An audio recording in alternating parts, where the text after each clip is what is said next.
scolaire des étudiants.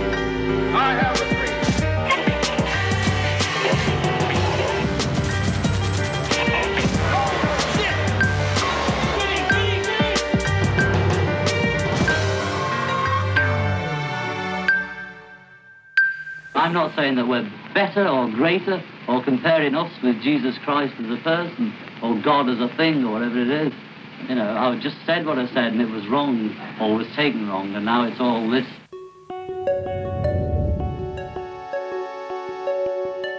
On lui demande d'endosser un personnage qu'il n'est pas. Il déclenchait des raz-de-marée, des tsunamis dans le monde entier. Maintenant, Yoko et moi, on fait une seule et même personne, elle sera là tout le temps. We're going to stay in bed for 7 days, sort of, instead of having a private honeymoon. It's a private protest. For the violence that's going in the world. John Lennon veut se libérer et devenir un homme, échapper à ce carcan des Beatles. Vive la révolution. Il a toujours été comme ça, celui qui était le rebelle, celui qui était la grande gueule, celui qui était contre l'autorité, toute forme d'autoritarisme. L'administration américaine a pris ça très au sérieux. Lennon devenait un ennemi de la nation. I think they wanted me to know, to scare me, and I was scared, paranoid.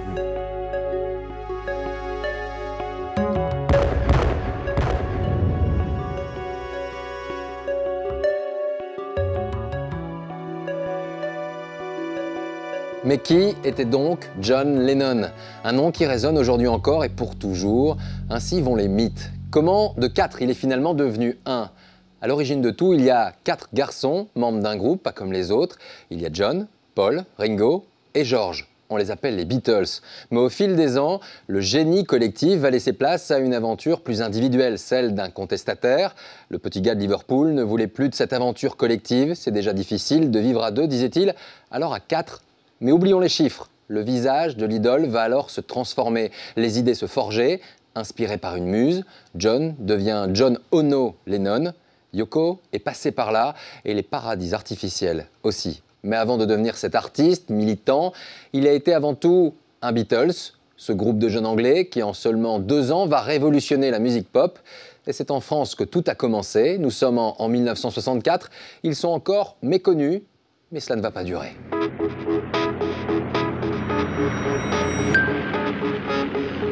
Nous sommes donc le 14 janvier 1964.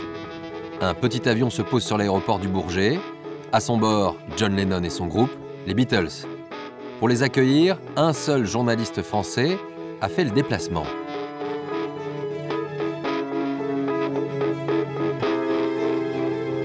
J'étais le seul. C'est ça qui est invraisemblable.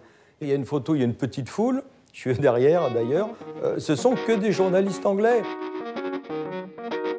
Les Beatles en janvier 64 ne sont pas très connus en France, mais ils sont déjà très connus au Royaume-Uni. On commençait à avoir vent de leur popularité en Angleterre. Ils étaient de Liverpool, c'était 4 garçons dans le vent.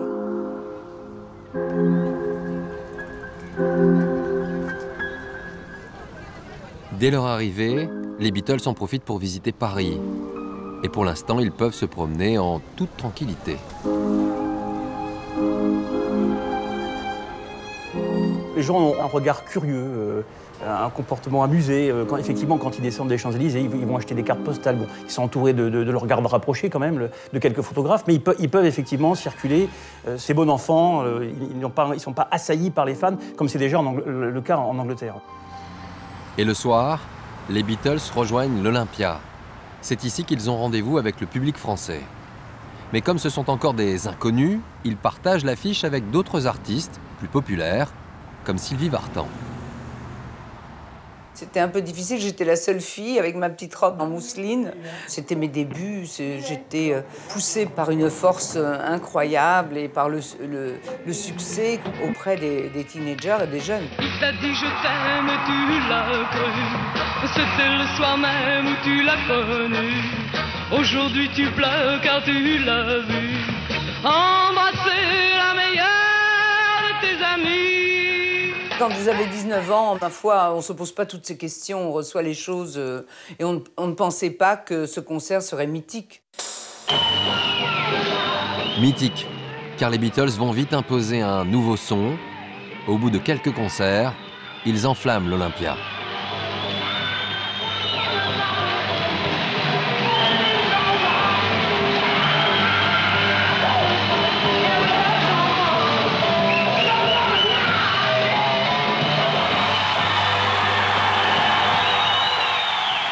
Les gens tapent des mains, tapent des pieds, ils crient encore, encore, une autre. Le public suivait et en réclamait encore. Donc effectivement, l'ambiance était là. On se rendait compte qu'il y avait quelque chose de particulier et d'original qu'on n'avait jamais entendu auparavant. Ils sont restés 15 jours, j'étais tous les soirs.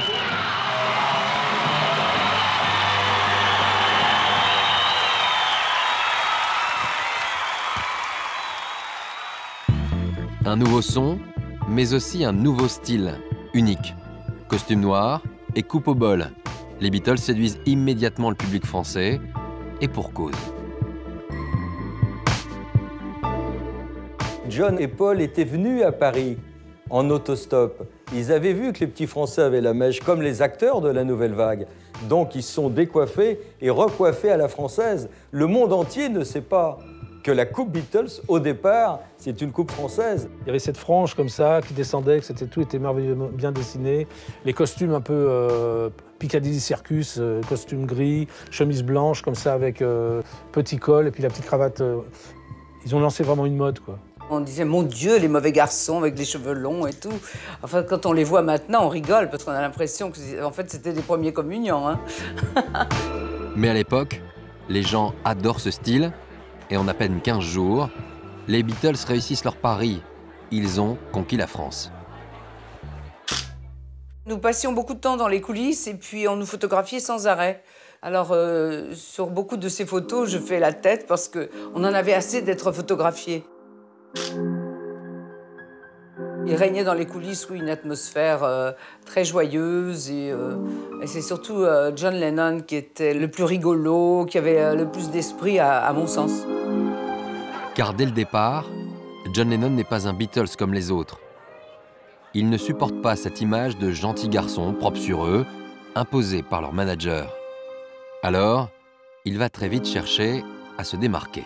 Pour un artiste comme John Lennon, qui est un poète, qui compose, qui donc a envie vraiment d'échapper à ce statut préfabriqué, c'est tout de suite une douleur. On lui demande d'endosser un personnage qu'il n'est pas. C'est pour ça que Lennon a gardé comme ce côté un petit peu toujours provocateur, toujours distant.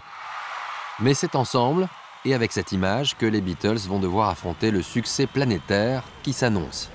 Car tout ne fait que commencer. À la fin de leur série de concerts à l'Olympia, ils apprennent que leur nouveau 45 tours fait un carton aux États-Unis.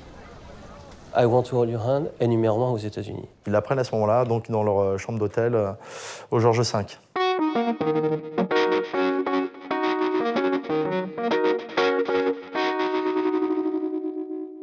Ils sont partis aux États-Unis et ça a été une vague déferlante.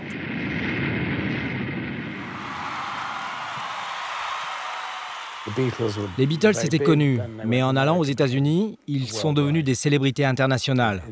En un instant, c'était fou. Après la France et les États-Unis, les Beatles enchaînent les tournées dans le monde entier. Pendant 2 ans, partout où ils passent, ils provoquent ces scènes, des scènes d'hystérie collective. La Beatlemania devient un phénomène mondial. Ils étaient assaillis partout, ils étaient assaillis dans leurs hôtels. Même quand ils rentraient le soir pour se reposer, ils devaient faire face à la femme de chambre ou le portier qui demandait des autographes. Ils étaient constamment harcelés. Donc c'était une situation qui pour eux était devenue tout à fait invivable. Ils déclenchaient des raz-de-marée, des tsunamis dans le monde entier. Ça tournait un petit peu, comme disait John Lennon, au jeu du cirque. Donc ils sont au milieu d'un stade, perdus au milieu de 30, 40, 50 000 spectateurs, parfois même grillagés, couverts par les cris stridents, avec les policiers qui organisent une chasse aux fans, en fait, des fans déchaînés. Et la situation est telle qu'en mars 1966, John Lennon n'hésite pas à déclarer à une journaliste anglaise que les Beatles sont devenus plus populaires que Jésus-Christ. Au cours d'une discussion comme ça, à bâton rompu, il a déclaré que le christianisme allait disparaître. Que pour lui, ça lui paraissait évident que, de toute façon, à l'heure actuelle, selon lui, les Beatles étaient plus célèbres que le Christ. Aujourd'hui, nous sommes plus populaires que Jésus. Je me demande qui disparaîtra en premier, le rock'n'roll ou le christianisme. Beaucoup de gens qui n'avaient jamais entendu parler de Jésus en Chine ou ailleurs connaissaient les Beatles. Une petite phrase, anodine, sortie comme ça au cours d'une conversation, mais John Lennon est loin d'imaginer le désordre qu'elle va provoquer.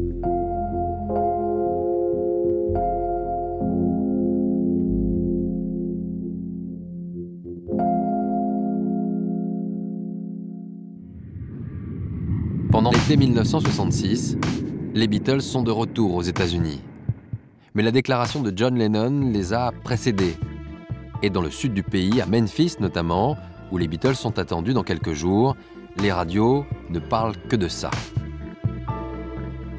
Doug Layton and Tommy Charles were reminding you that our fantastic Beatle boycott is still in effect. We have not forgotten what the Beatles said. En Angleterre, tout le monde s'en fichait et pensait que c'était vrai. Mais à Memphis, qui se trouve dans la Bible Belt, où les protestants fondamentalistes font la loi, ils ont trouvé ça blasphématoire et ont protesté contre cette insulte à la chrétienté. Le manager des Beatles, inquiet pour leur image, organise alors une conférence de presse dès leur arrivée sur le sol américain.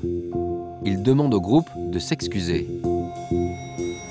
Nous sommes le 11 août 1966, dans un hôtel de Chicago. Les Beatles font face aux journalistes. Et ils ont l'air un peu penauds. Tous, sauf un, John Lennon, qui refuse de faire profil bas.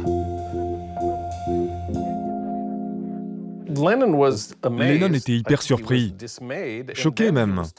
Et là, son manager lui a dit de s'excuser. Tout ça parce qu'un groupe pop ne devait pas offenser ses fans. On l'a forcé à s'excuser. I just didn't mean what everybody thinks I meant, you know. I'm not anti-Christ or anti-religion or anti-God, you know. I never meant what people think I meant by it. I'm still sorry I opened my mouth. Ouais, on n'aurait pas dû le dire. Ils n'ont jamais dit on s'excuse. On n'aurait pas dû le dire, c'était une mauvaise idée.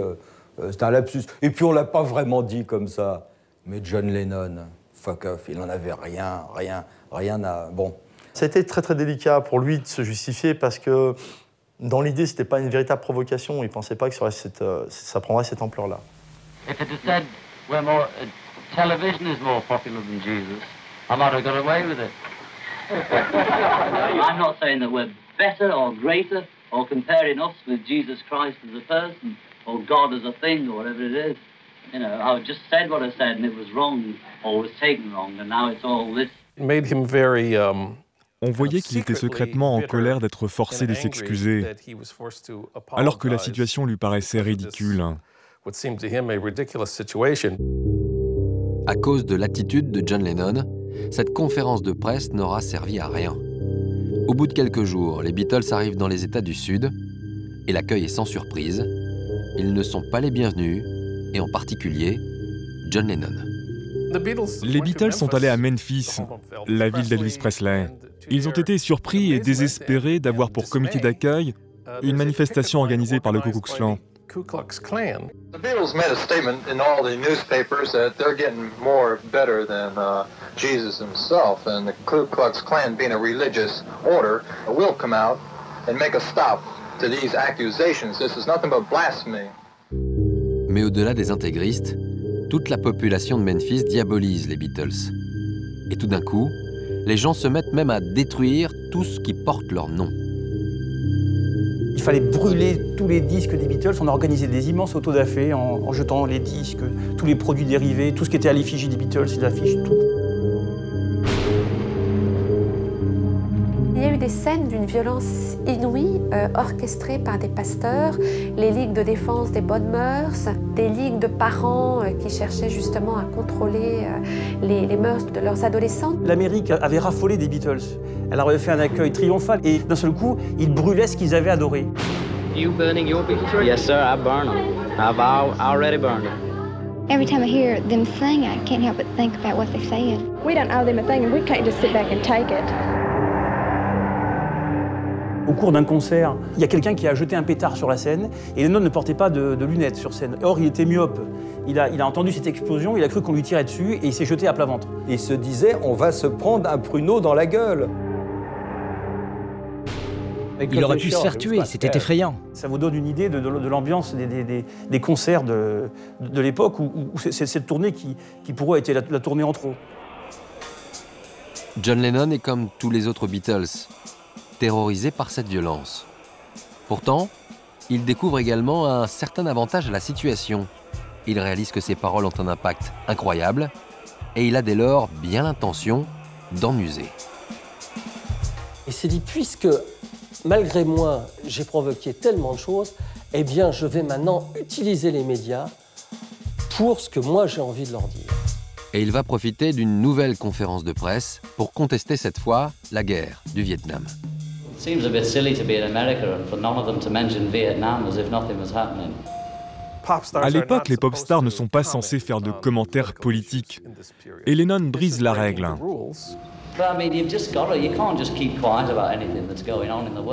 La provoque et John Lennon, c'est synonyme. Il a toujours été comme ça. Celui qui était le rebelle, celui qui était la grande gueule, celui qui était contre l'autorité, toute forme d'autoritarisme. C'est le début de la phase où Lennon s'éloigne peu à peu du rôle de gentil garçon de Liverpool. La tournée américaine s'achève et les Beatles retournent dès lors en Angleterre. Dans l'avion du retour, c'est l'heure du bilan et il est plutôt amer. 2 ans seulement après le début de leur gloire internationale, le groupe, devenu culte, décide de ne plus jamais monter sur scène. George Harrison, dans l'avion, a dit « c'est fini, je ne veux plus faire de tournée ». Il supportait plus cette pression. Quelle peur d'être les Beatles sur scène. Les Beatles disant en 66, on arrête. Un groupe, plus de scène, la fin des tournées, c'est une première fissure. C'est le début de la fin des Beatles, quoi. Qui aura lieu un peu plus tard. Mais déjà, les tournées s'arrêteront avec ces tournées américaines, quoi. Une gloire spontanée, presque éphémère, mais finalement éternelle. Pour les Beatles, c'est déjà la fin. La rupture sera longue et difficile. Et c'est John Lennon qui va la provoquer. John va faire une rencontre, la rencontre de sa vie, toxique et intense. Elle est artiste comme lui et elle s'appelle Yoko Ono. Nous sommes à Londres, en novembre 1966. Une jeune artiste new-yorkaise vient d'arriver dans la capitale britannique et elle cherche une galerie pour exposer ses œuvres. Yoko Ono, c'était une artiste d'avant-garde qui participait donc, au mouvement des happenings du début des années 60. C'est cet artiste qui s'enferme des fois dans des sacs, qui fait du baguisme. Et des fois, avec un homme, on ne sait pas ce qui s'y passe. Et très rapidement, elle trouve un lieu d'exposition, ici, à l'Indica Gallery. Elle est venue dans ma galerie et m'a proposé de faire une expo. J'ai bien aimé ce qu'elle faisait, ce qu'elle était. Donc j'ai dit oui. Yoko Ono rêve de se faire connaître un peu plus en Europe et surtout trouver de nouveaux mécènes pour financer son expression artistique. Avant que l'exposition soit ouverte au public, j'en ai parlé à John Lennon. Je savais que ça lui plairait. Il était venu à la galerie plusieurs fois, il avait acheté pas mal de choses de mes artistes. John Lennon est tout de suite intéressé par l'invitation. Depuis son retour des États-Unis, il est en quête de sens et s'intéresse à l'art sous toutes ses formes. John Lennon veut se libérer et devenir un homme, échapper à ce carcan des Beatles qui ne lui permet pas d'exister en tant qu'homme et en tant qu'artiste.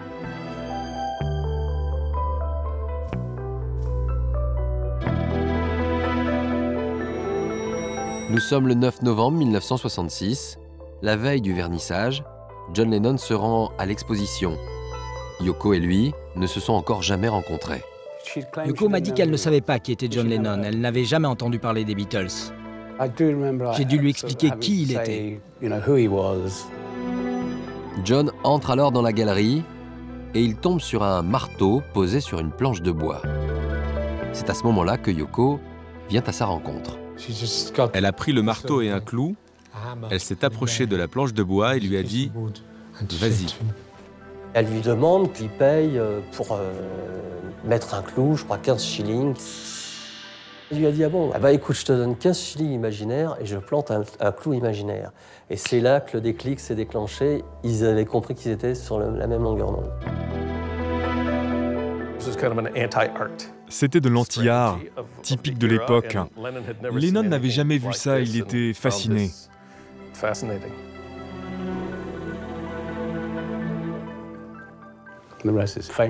Il y avait la célèbre échelle avec une toile au plafond, à laquelle était attachée une chaînette avec une loupe. Il a demandé ce qu'il y avait là-haut, ce que ça disait. Elle a dit « Va voir toi-même ». Tout était blanc, l'échelle, la toile, tout sauf cette petite chose écrite sur une toile au plafond. John est monté pour voir et il en est presque tombé de rire. Il fallait grimper pour lire ces minuscules lettres qui disaient « oui ». Ça lui a beaucoup plu. Et il a dit après que s'il avait vu le mot « no », comme c'était souvent le cas dans les œuvres d'avant-garde, il serait parti. Ce côté positif, ça a beaucoup plu à Lennon, qui d'entrée donc s'est intéressé à Yoko. John a adoré toute l'expo. Ça lui parlait. Et Yoko est une personne extraordinaire. C'est une femme forte. Je pense que John n'avait jamais rencontré quelqu'un comme elle. Il y avait chez John Lennon de façon très très forte cette idée de rencontrer une femme avec laquelle il pourrait créer, il pourrait inventer des œuvres, de la musique. À cette époque, John Lennon est marié depuis plusieurs années à cette jeune femme, Cynthia Powell, la mère de son fils, Julian. John ne s'épanouit pas dans sa vie de famille et il rêve d'une nouvelle aventure, une aventure plus artistique. Yoko détonnait avec Cynthia, qui était une femme soumise, une bonne mère de famille.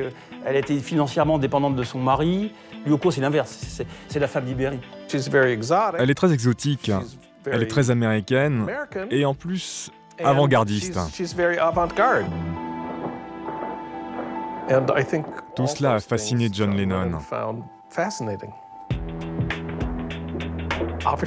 Il y avait de la magie, une attirance certaine dès le début de leur rencontre.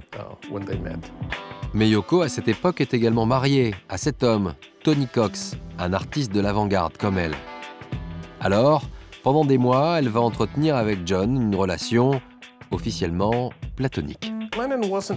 Au début, Lennon n'était pas sûr de la relation qu'il voulait.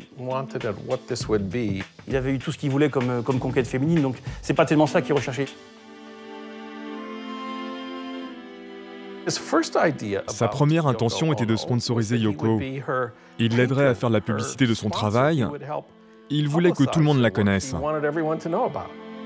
Mais au bout de quelques mois, John finit par tomber amoureux.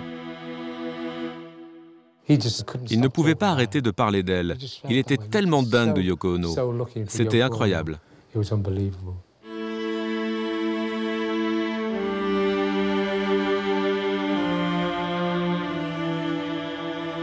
À l'approche de l'été 68, confrontation, Monsieur Cynthia, la première femme de John, part en Grèce et quand elle revient, elle les découvre tous les deux en peignoir en train de prendre gentiment un café.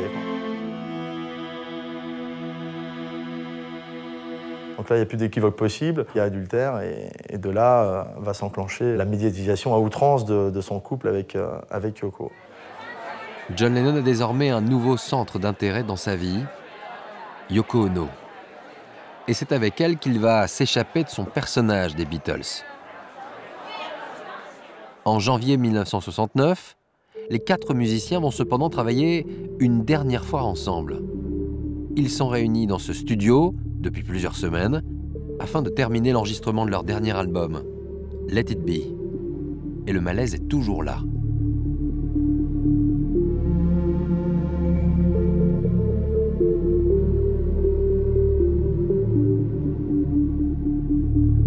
Ça se passe pas très bien, ça traîne, la créativité n'est pas non plus n'est pas au top. Il y a Paul et puis il y a John. Les deux grands Beatles, ils se parlent pas. Ils sont dans un trip bizarre. Et la tension monte. Mais John Lennon s'en moque. Il ne s'intéresse plus qu'à Yoko qui désormais le suit partout, y compris au studio.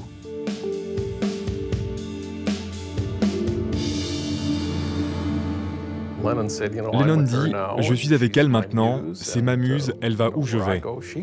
Maintenant, Yoko et moi, on fait une seule et même personne, elle sera là tout le temps. Depuis leur retour des États-Unis, les Beatles ont donc fini par s'éloigner les uns des autres. Mais malgré tout, ils vont se fixer un rendez-vous, le dernier. Un concert atypique.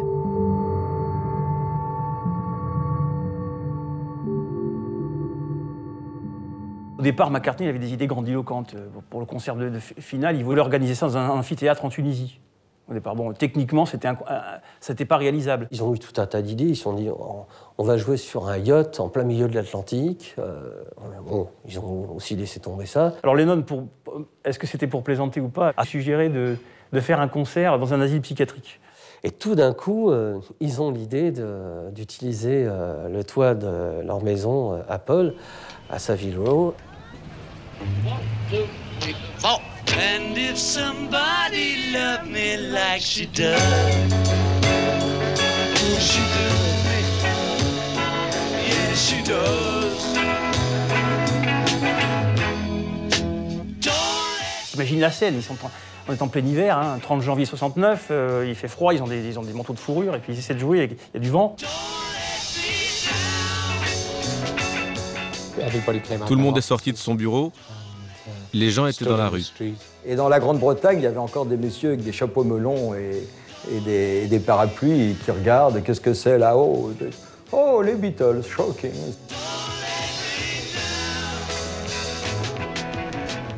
Les gens commencent à se grouper dans la rue, ça bloque la circulation. On voit aussi des gens très bien, les Anglais avec pipe, chapeau, qui montent d'escalier en escalier pour se rendre jusqu'à la terrasse, en fait.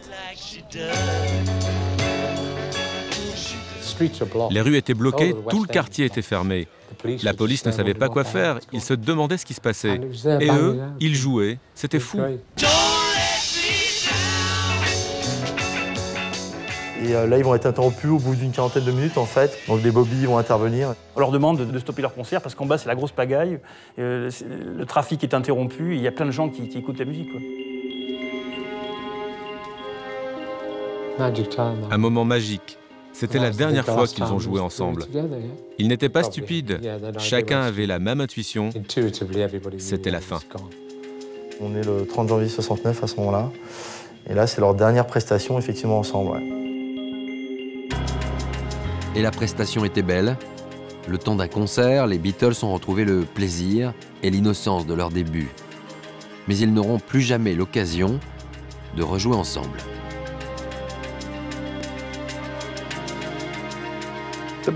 La séparation du groupe vient de Lennon. Il disait « on a été le plus Beatles possible ». Il parle des Beatles en disant que c'était super, que c'était génial, que c'était un truc où ils sont beaucoup amusés, mais que c'était fini, c'est tout. Les Beatles sont morts, vive les Beatles.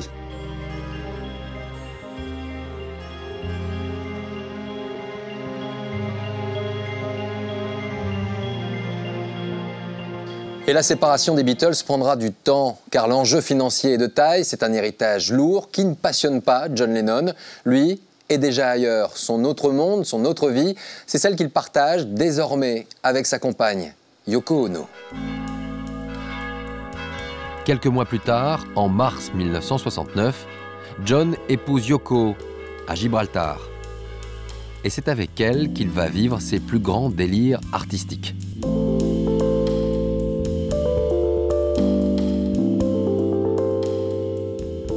Ça a commencé dès le mois de mars 69, après le mariage. Ils sont allés à Amsterdam, et là, ils ont décidé de faire ce qu'on appelle donc un bed-in, de passer une semaine au lit.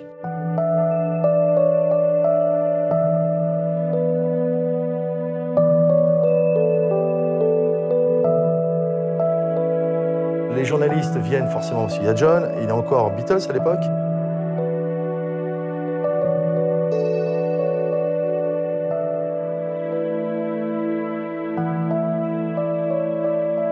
C'était un petit peu donc, le côté peace and love, en fait, hein, la non-violence.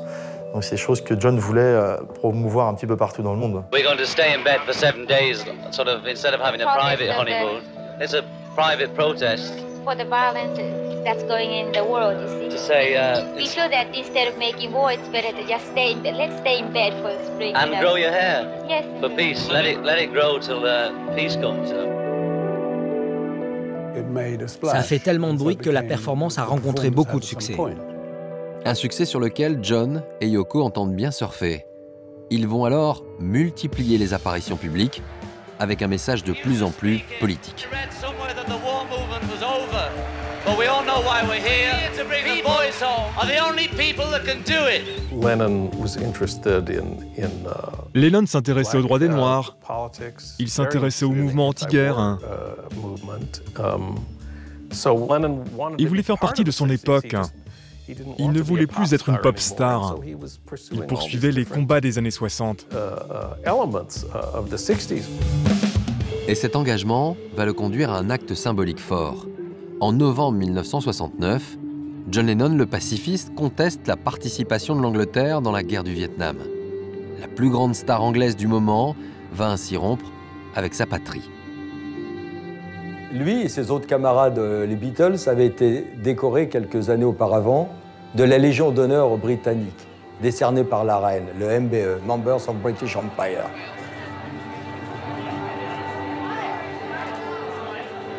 I began to be ashamed of being British, and I'm a patriotic nationalist. John Lennon se dit « Je proteste contre l'implication de l'Angleterre dans la guerre du Vietnam. Je renvoie ma décoration. » Could have done it privately, but the press would have found out anyway. He would have been here a week later instead, less impact. Déjà, les Anglais étaient choqués que les Beatles aient été décorés, et subitement encore plus choqués qu'un petit con la renvoie. Comment, quoi Vraiment shocking, là. John Lennon a atteint son but. Il en a terminé avec l'image lisse du chanteur pop. Désormais, il passe pour un artiste engagé, provocateur et imprévisible. C'est pour lui le début d'une autre vie.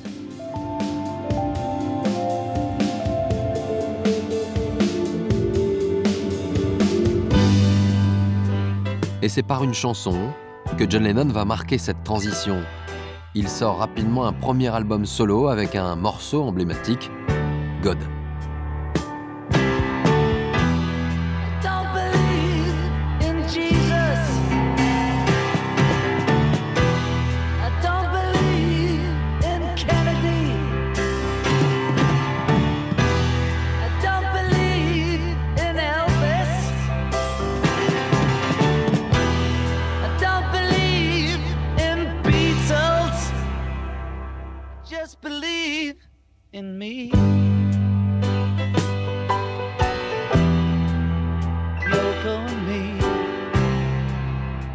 Cette chanson où il démythifie un petit peu tout le monde, où il demande à ne pas croire en les Beatles et puis de ne pas croire en Dieu, juste de croire en John, enfin je suis John et puis il y a Yoko avec moi. Cette chanson, c'est affirmer donc la force de cette histoire entre Yoko et John.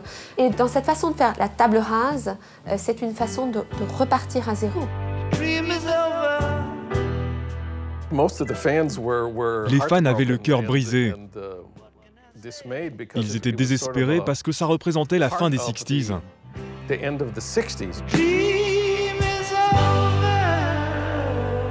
Avec Yoko Ono à ses côtés, John Lennon devient de plus en plus engagé politiquement. Et c'est en Amérique qu'il va pouvoir exprimer ses idées. Là-bas, une révolution culturelle est en marche et il a bien l'intention d'y participer. Nous sommes à l'automne 1970. John et Yoko viennent s'installer ici, à New York. Ils veulent démarrer une nouvelle vie loin des Beatles, de l'Angleterre et surtout plus en prise avec la société. Il faut savoir qu'à ce moment-là, on était sous Nixon. C'était le président Nixon, c'est la guerre du Vietnam. Il y avait les grandes manifestations contre la guerre du Vietnam. Nixon avait promis d'arrêter la guerre, mais ça avait continué pendant 4 ans. Il était temps de virer Nixon et d'élire un pacifiste démocrate. La population prend position, la jeunesse est en guerre, il y a une forme de radicalisation des actions politiques. Il y avait cet esprit très politisé, très révolutionnaire, et lui était en plein là-dedans. John Lennon veut prendre part à ces changements. Et avec Yoko à ses côtés, il se retrouve rapidement au cœur du mouvement contestataire. Les amis de Yoko sont des radicaux, des gauchistes. Et Lennon est vite devenu ami avec les leaders new-yorkais du mouvement anti-guerre. Et très rapidement, donc, il y a Jerry Rubin et Abby Hoffman, c'était deux des opposants les plus radicaux de l'époque aux États-Unis, qui lui tombent dessus littéralement, qui disent voilà, tu es l'homme de la situation, tu vas nous aider. Ils voulaient enrôler Lennon dans leur campagne anti-guerre. Et Lennon était enthousiaste. John était attiré par les rebelles. Il voulait comprendre ce qu'ils essayaient d'accomplir. Pourquoi était-on encore en guerre? Il cherchait une réponse. It's great that you came in the rain. We're here to bring the boys home. People are the only people that can do it.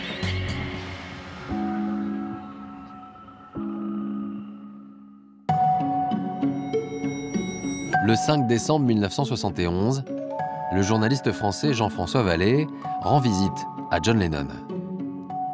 Il vient l'interviewer sur son actualité musicale, mais le chanteur, lui, va l'entraîner sur un tout autre terrain. On m'a donné rendez-vous dans cet appartement où il vivait avec Yoko Ono à Bank Street, dans le West Village. Et John n'est pas seul ce jour-là pour accueillir le journaliste. Il y a bien sûr Yoko, mais il y a aussi un autre invité, un ami révolutionnaire. Il s'appelle Jerry Rubin.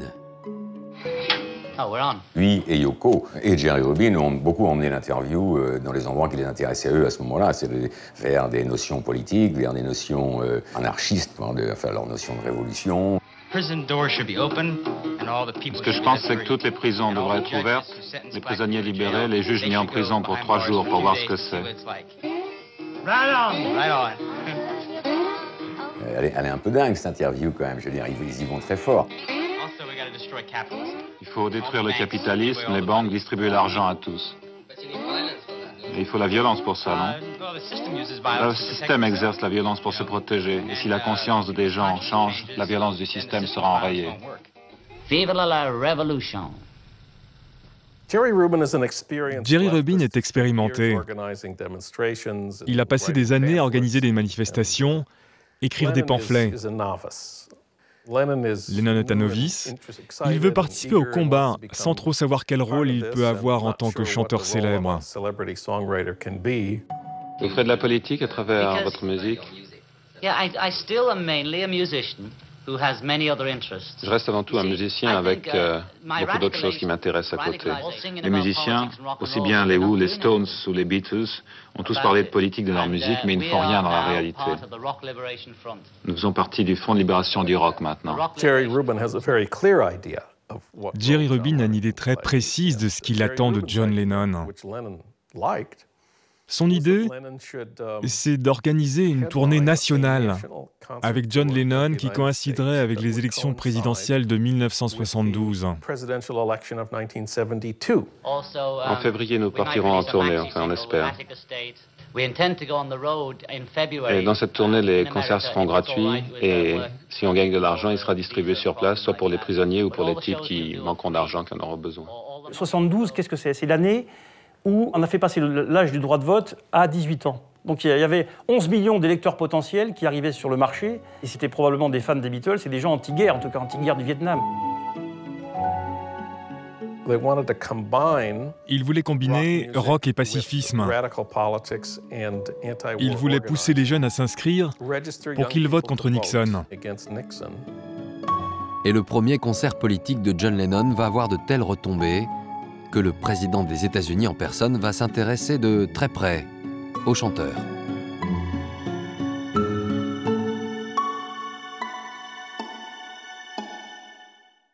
This is like a dream, seeing 15,000 people in one place demanding freedom for John Sinclair. You know, Quelques jours plus tard, Jerry Rubin et John Lennon lancent l'offensive contre Nixon et ils organisent leur premier concert à Ann Arbor, dans le Michigan. Un concert pour protester contre l'incarcération de l'activiste John Sinclair. It's been jailed 2.5 years for smoking 2 joints. C'était un scandale pour la plupart des jeunes. 20 000 personnes sont venues à ce concert à Ann Arbor. Et celui que la foule attend, c'est bel et bien John Lennon. Son public américain avait perdu espoir de le revoir un jour sur scène. C'était le premier concert de Lennon aux États-Unis depuis 4 ans. Pour lui, c'était important. Il ne comprenait pas. 10 ans de prison pour 2 joints, ça n'avait pas de sens.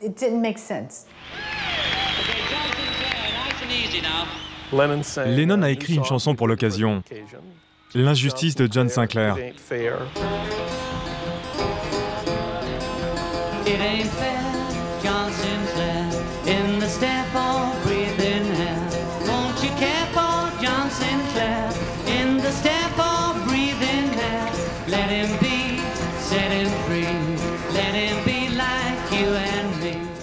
Les 20 000 personnes dans le public ont adoré.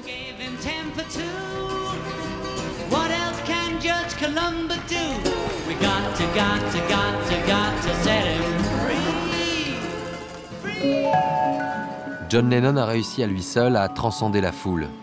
Alors pour éviter tout débordement, la Cour de justice va rapidement revoir sa position.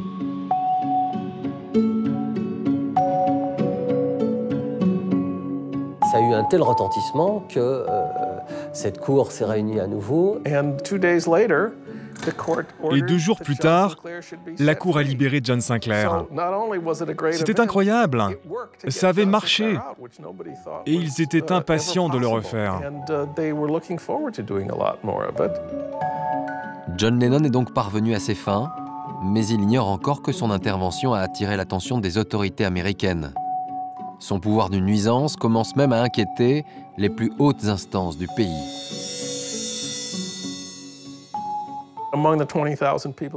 Dans le public de 20 000 personnes, il y avait au moins un agent du FBI en civil qui écrivait tout ce que Lennon disait.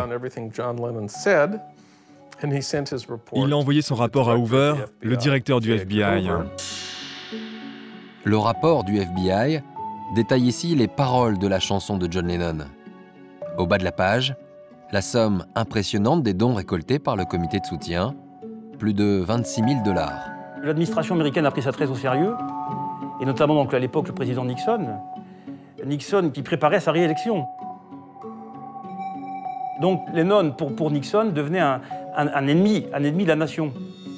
Et à partir de ce jour, sur ordre du président, le FBI va surveiller de très près le chanteur anglais.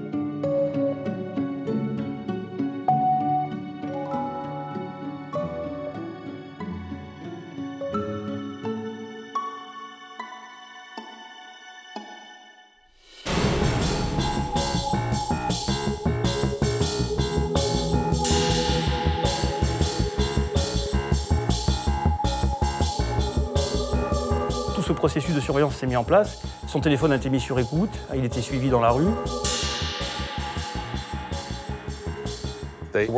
Ils suivaient toutes ses activités politiques, ils écrivaient des rapports sur chaque discours qu'il faisait et notaient toutes ses apparitions publiques.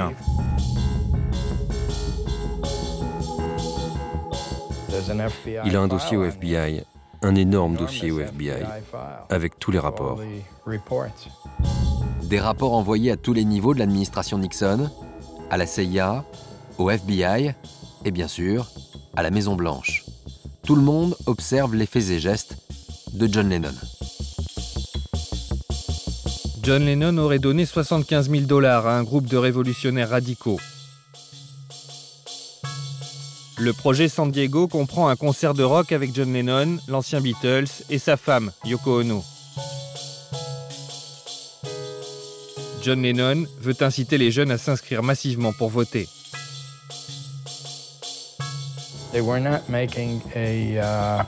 Il ne se cachait pas. Il voulait qu'ils sachent qu'on le suivait et ça le rendait très nerveux. Il se retrouve harcelé, surveillé. Il retrouve d'une certaine façon ce qu'il avait combattu avec la Beatlemania et cette idée d'être surveillé en permanence dans tous ses faits et gestes. People thought I was crazy then, you know. Who's going to follow you around? What do they want? You know, that's what I'm saying. What do they want? You know, I'm not going to cause them any problem. À l'époque, je crois qu'il ne réalisait pas.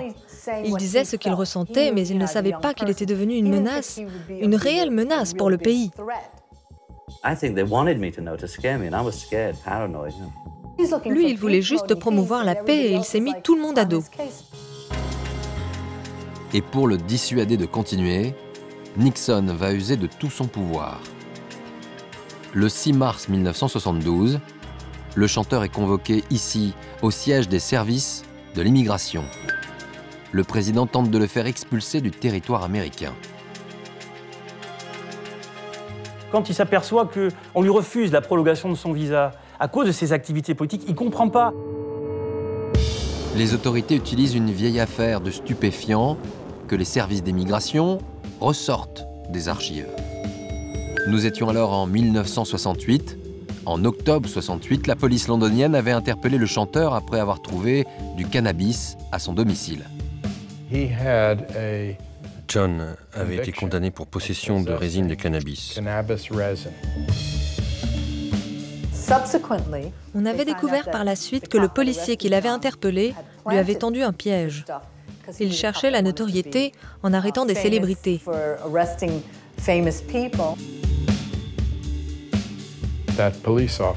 Ce policier a été arrêté et condamné pour avoir menti à la justice et dissimulé de la drogue chez les gens. Il a été incarcéré. Mais le gouvernement américain n'a rien voulu savoir. Et malgré les aveux du policier anglais, la condamnation de John Lennon n'avait jamais été levée.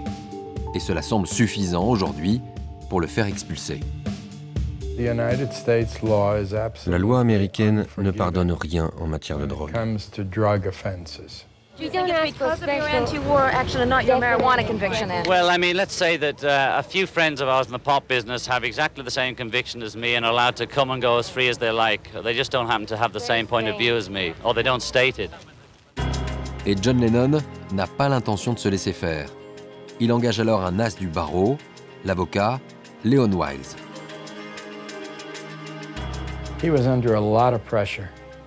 Lennon était sous pression, mais je ne l'ai jamais vu renoncer, se laisser abattre ou s'énerver. I should like to note that at 8:45 this morning I filed with the Immigration and Naturalization Service a notice of appeal of the decision rendered by the immigration judge. L'avocat cherche à gagner du temps, mais il a peur que le combat soit perdu d'avance.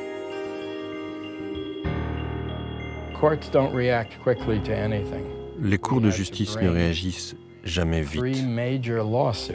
Ça allait prendre du temps avant de prouver que le gouvernement avait lancé cette procédure pour les mauvaises raisons.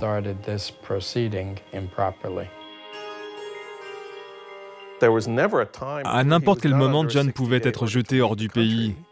C'était choquant, c'était effrayant, et ça l'a complètement détruit.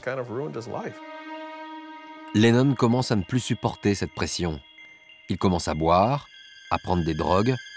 Il va de plus en plus mal, et même Yoko Ono se sent impuissante.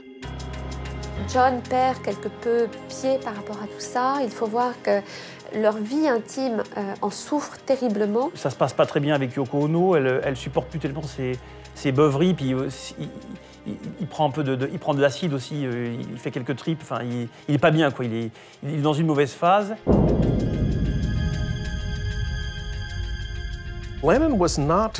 Lennon n'arrivait pas à gérer cette pression parce qu'il n'était pas un activiste expérimenté. C'était juste une pop star anglaise un peu naïve qui n'avait pas les ressources nécessaires pour gérer ça. Alors, poussé par ses proches, John Lennon finit par abandonner le combat politique.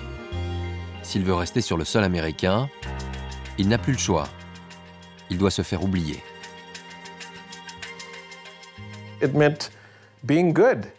Il fallait qu'il soit un gentil garçon et qu'il fasse ce que Nixon et Hoover voulaient. C'était très dur pour John, mais il l'a fait parce qu'il ne voulait pas être expulsé des États-Unis. Pour Lennon, tout est fini. Et en plus, son combat n'aura servi à rien. Le 7 novembre 1972, le président Nixon est réélu triomphalement à la présidence des États-Unis. Le soir de l'élection, Lennon espérait encore que Nixon perdrait en faveur du candidat démocrate. Mais la réalité, c'est que Nixon restait président 4 ans de plus. Il allait poursuivre la procédure d'expulsion. Et Lennon était toujours inquiet pour son avenir. La victoire de Nixon, la menace d'expulsion qui court toujours, poussé par Yoko, John décide alors de quitter New York pour se ressourcer.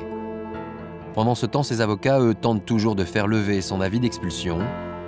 Et en septembre 1973, il part alors s'installer seul à Los Angeles.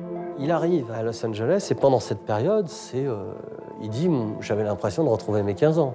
Donc il a fait les 400 coups. Il est au plus bas à ce moment de sa vie.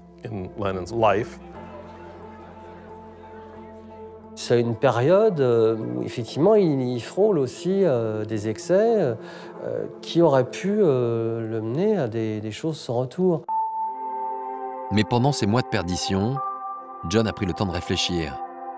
Sa femme lui manque, New York lui manque. Il veut rentrer chez lui.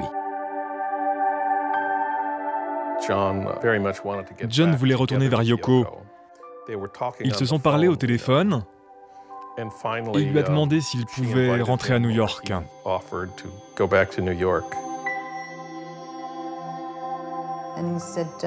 Et là, il m'a dit « Yoko est d'accord pour que je revienne ».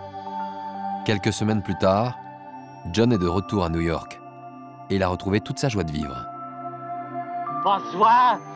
Merci beaucoup, la chance, s'il vous plaît, oui. Oui, alors John, on est venu dehors. Le journaliste Jean-François Vallée le rencontre à nouveau, 4 ans après sa première interview. Il me dit le divorce n'a pas marché. Et alors, il fait avec un grand sourire et l'air tout à fait réjoui et très content. Oh, actually, by the way, you're back with Yoko. Let's say that. Yes. You know, I think this is. Our separation was a failure, as they say. So you went back to the other side of the park. Je suis back with mon femme. Il avait l'air ravi. Je crois que c'est ça l'atmosphère qui domine cette interview. Il fait chaud? Non, froid. Il fait froid aujourd'hui. Dans les Français, ils faisaient des boutades. Ils m'auraient embrassé. On a dansé un moment. The bump, you know how to dance a bump? No, like you know that one. Yeah, right. Yeah.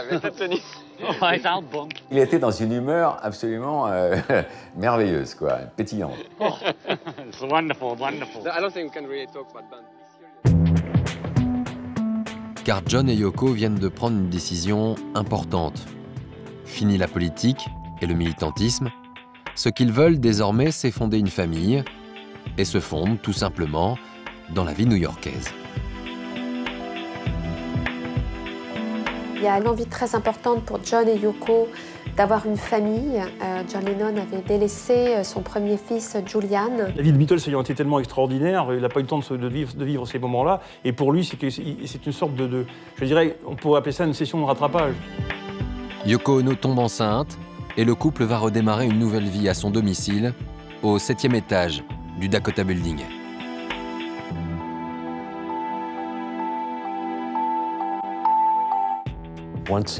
Une fois installés au Dakota, John et Yoko ont fait connaissance avec le voisinage.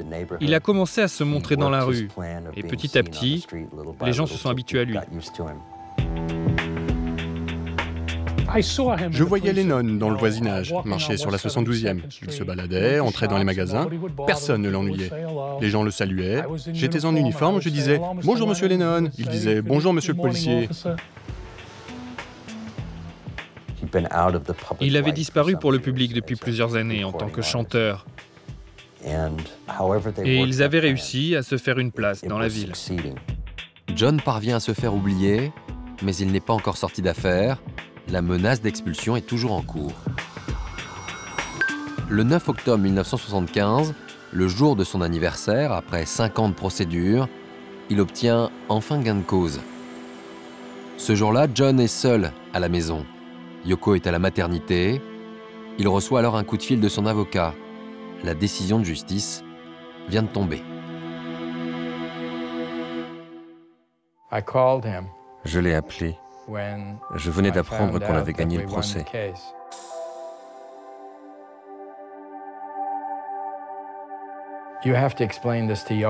John me dit, tu vas pouvoir l'annoncer à Yoko directement. Je file à l'hôpital, je te rappelle de là-bas. Elle est en train d'accoucher. Il gagnait son procès, devenait père, et c'était le jour de son anniversaire. Un jour extraordinaire pour lui.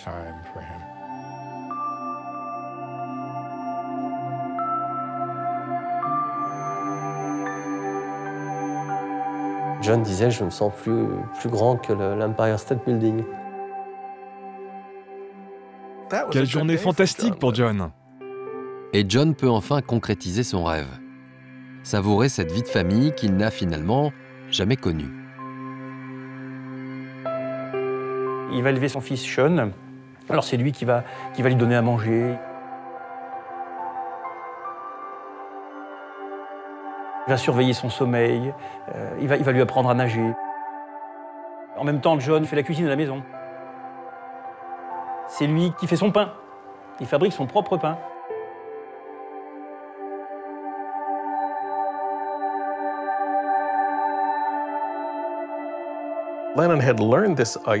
Cette idée venait de Yoko. Le mouvement de libération des femmes disait que les femmes ne devaient pas être limitées à la maternité. Les pères devaient élever leurs enfants. Lennon a été séduit par cette idée de renverser les rôles.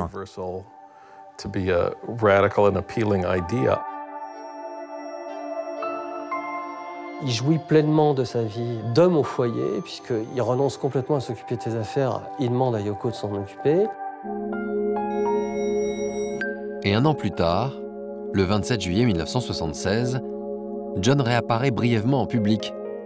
Il va chercher sa carte verte, sa green card, le visa permanent qui lui permet de rester vivre à New York.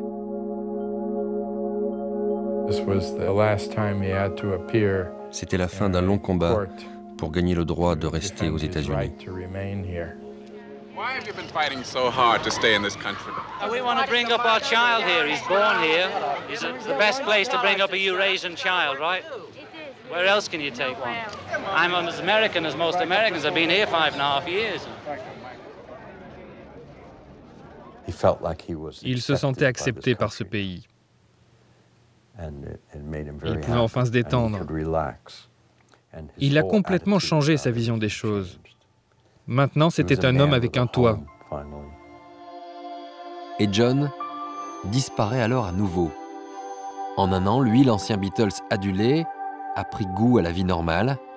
La vie de star et ses excès font désormais partie du passé.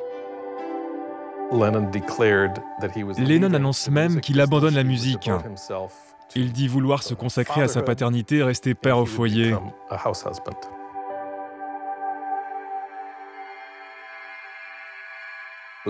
Ça a été un choc énorme pour ses fans. John Lennon va ainsi passer 5 années. 5 années à l'écart de toute vie publique, seul, en famille, jusqu'au jour où il décide de revenir dans la lumière. Nous sommes le 8 décembre 1980. John Lennon a 40 ans et il s'apprête à faire son grand retour médiatique. Et ce jour-là, son emploi du temps est plutôt chargé. Une séance de photos pour le magazine Rolling Stone, une interview pour la radio RKO et une séance d'enregistrement en studio. Après 5 ans d'absence, John Lennon vient de sortir un nouvel album, dans les bacs depuis quelques semaines. L'album est sorti le 17 novembre. Et c'est Double Fantasy. Donc il est en pleine campagne de promotion. Lennon a composé une chanson qui s'appelle Life Begins at 40. Donc la vie commence à 40 ans. Pour bien montrer que justement, pour lui, c'était le nouveau départ. Il se sentait libéré de ses vieux démons et il voulait aller de l'avant. Aller de l'avant, commencer une nouvelle vie, John Lennon n'en aura pas vraiment le temps.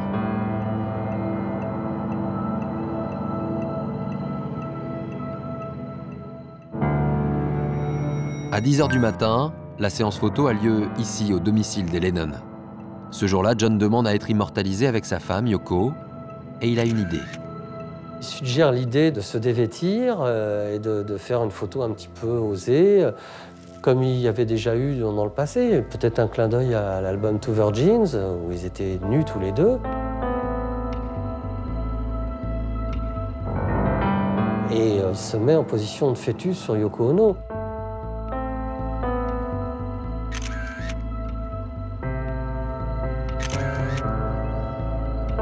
Il disait que Yoko Ono était son alter ego, mais aussi une mère, quelqu'un qui lui apportait finalement ce que sa mère n'a pas pu lui apporter. C'était sa compagne, c'était sa collaboratrice, ça a été son manager, et il s'en remettait à elle. Tout est résumé dans cette photo.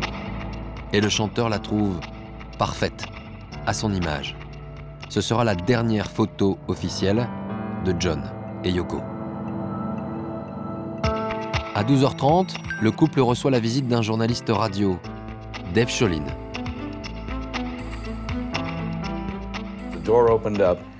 La porte s'est ouverte, John a bondi, ouvert ses bras et dit « Oh, hey, me voilà !» C'était dans cette superbe pièce au tapis blanc, où l'on enlève ses chaussures, avec un ciel et des nuages magnifiques peints au plafond.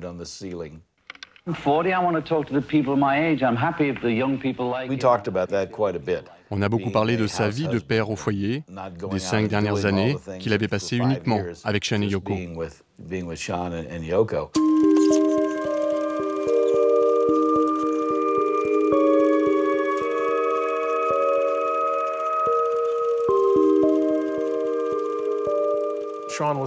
Sean avait 5 ans. Ce n'était plus un nourrisson. Il allait à l'école, il n'avait plus besoin d'avoir son papa à la maison. Being with Sean and switching off from the business sort of allowed that channel to be free for a bit. It was switched off, and when I sort of switched it on again, zap, all this stuff came through. Il sentait que c'était vraiment le début d'un nouveau chapitre de sa carrière et de sa vie. Il redevenait un musicien, un chanteur. I consider that my work won't be finished until I'm dead and buried, and I hope that's a long, long time. So to me, the 80s, it's like we got a new chance. Il était le roi du monde, particulièrement ce jour-là. L'interview se termine, il a l'air content. Yoko et lui ont adoré l'entretien. Et à ce moment-là, John me demande « Vous allez où? À l'aéroport? Vous pouvez nous déposer ?» Oui, bien sûr. John et Yoko doivent maintenant partir au studio. Ils sont attendus pour terminer l'enregistrement d'un autre album, celui de Yoko Ono.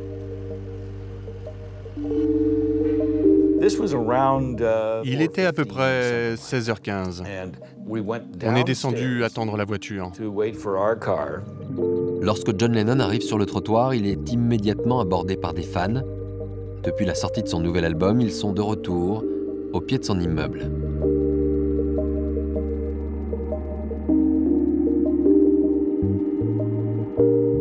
Il était tout excité parce qu'il signait des autographes à nouveau. Il avait retrouvé ses fans. Et il était surtout content que ses fans soient aussi jeunes. Il y a comme toujours quelques fans et il y a un fan qui est là et qui lui tend son album. Et ce fan, c'est Mark David Chapman. Cela fait plusieurs jours qu'il traîne devant l'entrée et il n'a qu'une idée en tête, assassiner John Lennon. Il y avait un fan qui s'appelle Paul Goresh qui était là, qui était photographe et qui a immortalisé, enfin qui a pris la photo de Lennon en train de signer un disque.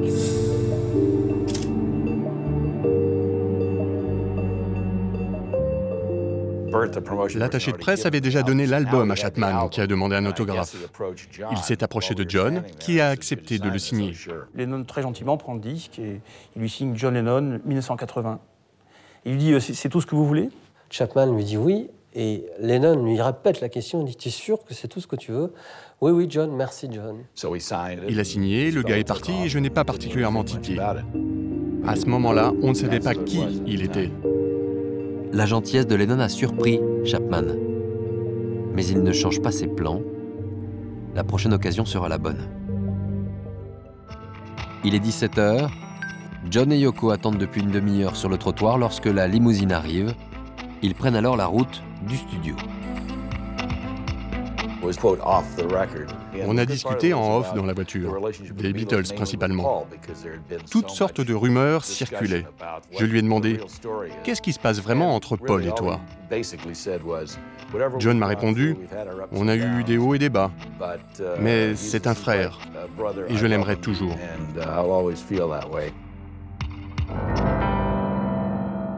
On est sorti de la voiture, on s'est fait une accolade. Quand on s'est quitté, il a dit « À bientôt à San Francisco ». John arrive au studio à 17h30 et il retrouve le producteur Jack Douglas pour finaliser le disque de Yoko Ono. Yoko pensait qu'il avait travaillé trop dur, mais John ne voulait pas se reposer. Il avait un pressentiment, il voulait qu'on enregistre tout de suite. J'ai fini le mix avec John. On était surexcités, heureux. On a fini vers 20h. La dernière fois que je l'ai vu, il souriait. Le futur s'annonçait radieux. Lui et Yoko se tenaient la main.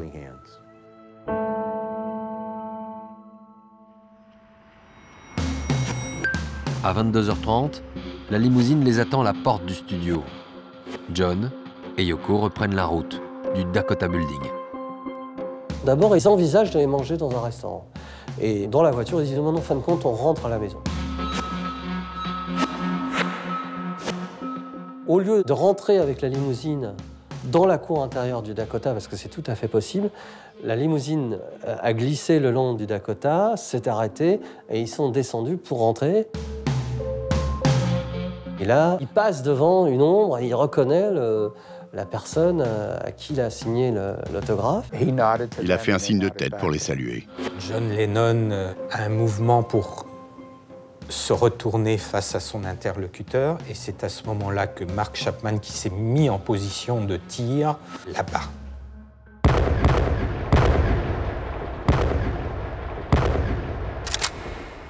Cinq coups de feu retentissent dans la nuit. Il y a un coup de feu qui a manqué de John, mais les 4 autres coups de feu l'ont blessé. John a crié « Oh mon Dieu, on m'a tiré dessus !» et il est entré dans l'immeuble en titubant. John Lennon s'écroule devant la loge du gardien. Il perd beaucoup de sang, mais il est toujours conscient. Tout de suite, on appelle la police. Yoko crie d'effroi. À quelques rues de là, le policier Steve Spiro patrouille en voiture. C'est lui qui reçoit l'appel du central.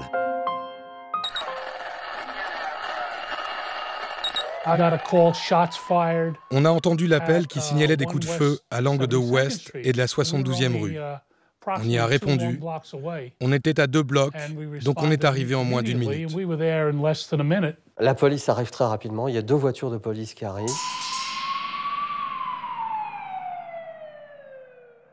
Il y avait un homme debout dans la rue qui montrait l'entrée et disait « C'est lui qui a tiré ». Je ne savais pas ce qui se passait. Je pensais que c'était un hold-up. Chapman avait laissé tomber son revolver et s'était mis à lire en attendant l'arrivée de la police. J'ai pointé mon arme et je lui ai ordonné de se mettre contre le mur. Il a levé les mains en l'air et a dit « Ne me faites pas de mal ». Alors je l'ai menotté. Il voulait juste être célèbre une fois dans sa vie. Je pense que c'est la vraie motivation de son crime. Pendant ce temps, John Lennon est conduit à l'hôpital. Son état est jugé critique. Pas le temps d'attendre une ambulance, c'est la police qui l'emmène aux urgences. Sur place, il est tout de suite pris en charge par le docteur Stephen Lynn.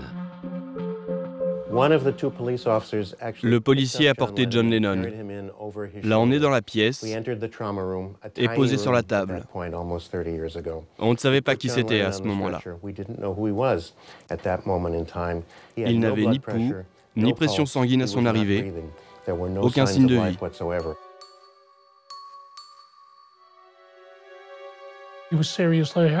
On voyait que John Lennon était sérieusement touché parce que du sang coulait de sa bouche, ce qui signifiait qu'il s'étouffait avec son propre sang.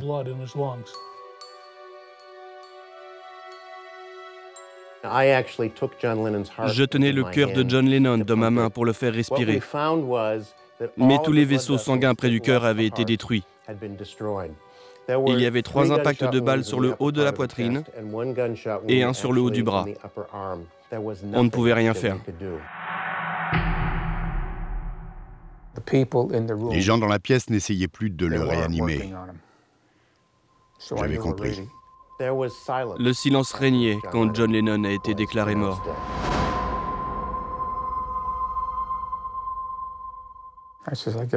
Il fallait parler à la femme du défunt. On y est allé. Yoko était assise dans une pièce attenante. Je suis entré et je me suis présenté. J'ai dit « J'ai une mauvaise nouvelle. Malgré tous nos efforts, votre mari est mort. »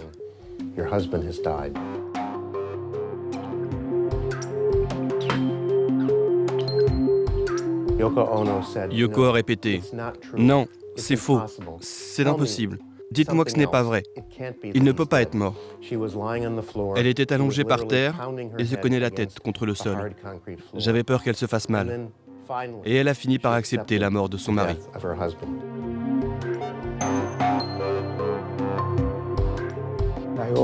Je lui ai dit que je reviendrais lui poser des questions. C'était très important que je lui parle. Elle m'a dit « N'annoncez pas tout de suite le décès. Mon fils Sean est en train de regarder la télévision à la maison et je veux lui dire moi-même ce qui est arrivé à son père. » Mais quand j'ai quitté l'hôpital, les médias commençaient à arriver. La rumeur s'est déjà répandue. Le docteur Lynn n'a plus le choix. Il doit immédiatement confirmer à la presse la mort de John Lennon. John Lennon was brought to the emergency room at the Roosevelt site, St. Luke's Roosevelt Hospital, this evening, shortly before 11 p.m. He was dead on arrival. Good evening, I'm Roger Grimsby. Here now the news. Last night, the former Beatle, 40 years old, was shot to death as... Après, toute la nuit, sur les radios, c'était vraiment comme un séisme. Il y a une onde de choc absolument immense, avec un sentiment de gâchis terrible que je pense qu'on peut continuer à ressentir encore aujourd'hui, parce que John Lennon était en train de débuter une seconde carrière avec tout un tas de projets. Il avait envisagé d'ouvrir son propre studio d'enregistrement, de partir en tournée dans le monde entier. Il devait même passer en France. Eh bien malheureusement, le destin a frappé. Immédiatement après l'annonce de sa mort sur les radios, une foule de New-Yorkais se rassemble au pied du Dakota Building.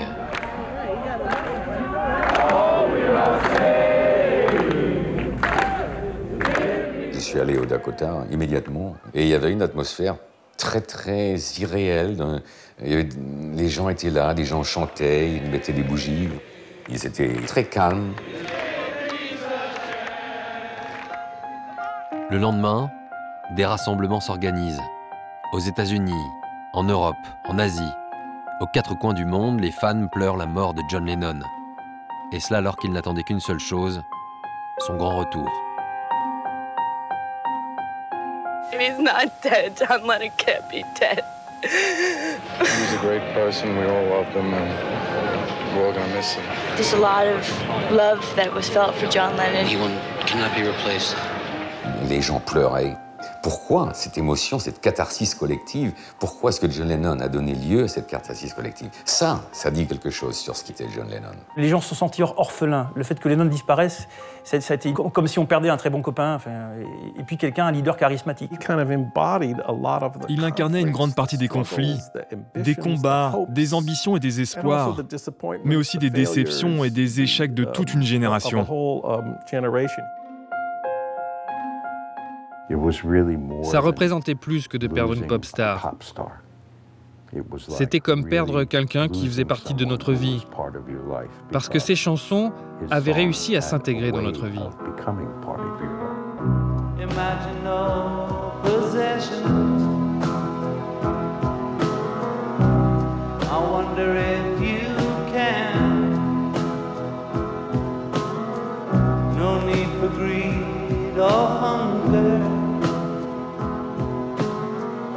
A brotherhood of man. imagine all the people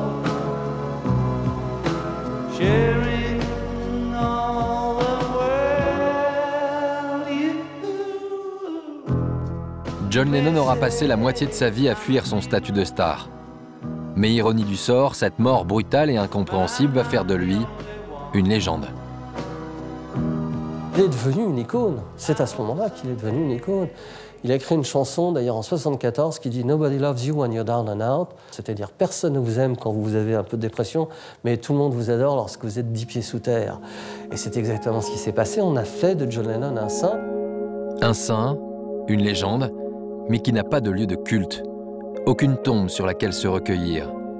À la demande de Yoko Ono, le corps de John Lennon a été incinéré. Il ne reste aujourd'hui que cette plaque dédiée à sa mémoire. Elle est à 2 pas du Dakota Building, au cœur de Central Park. Le temps passe et il est toujours aussi difficile de percer le mystère de John Lennon. Pour s'en approcher, une idée. Posez un casque sur vos oreilles et écoutez durant 4 minutes Strawberry Fields Forever, un voyage musical qui vous rapprochera peut-être un peu de la vérité.